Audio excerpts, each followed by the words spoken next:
கொடிக்கம்பங்களை அகற்ற வேண்டும் என்ற உத்தரவுக்கு உச்சநீதிமன்றம் இடைக்கால தடை விதித்திருக்கிறது.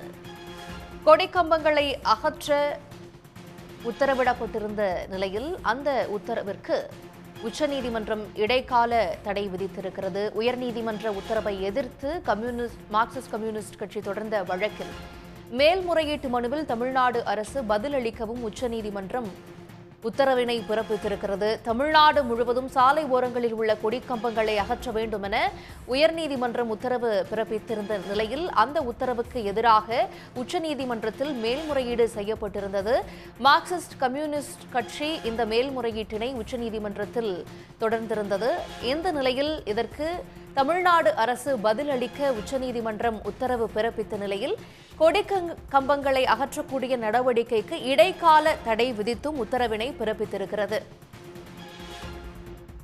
சாலை ஓரங்களில் அமைந்துள்ள கொடிக்கம்பங்களை அகற்றுவது தொடர்பான உச்சநீதிமன்றத்தின் இடைக்கால தடை தொடர்பான விவரங்களோடு இணைகிறார் நமது சிறப்பு செய்தியாளர் ராமகிருஷ்ணன். ராமகிருஷ்ணன், இந்த கொடிக்கம்பங்களை அகற்றுவது தொடர்பான உச்சநீதிமன்றத்தின் உத்தரவு என்ன?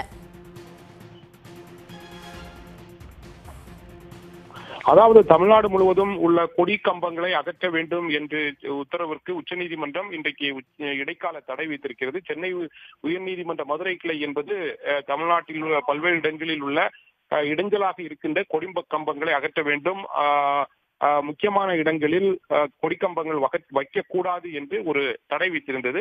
அந்த தடையை எதிர்த்து உச்சநீதிமன்றத்தில் சிபிஎம், அதாவது மார்க்சிஸ்ட் கம்யூனிஸ்ட் கட்சி சார்பில் மேல்முறையீட்டு மனு தாக்கல் செய்யப்பட்டிருந்தது. இந்த மனு என்பது உச்சநீதிமன்ற நீதிபதி விக்ரம்நாத் தலைமையிலான அமர்வில் விசாரணைக்கு வந்தது.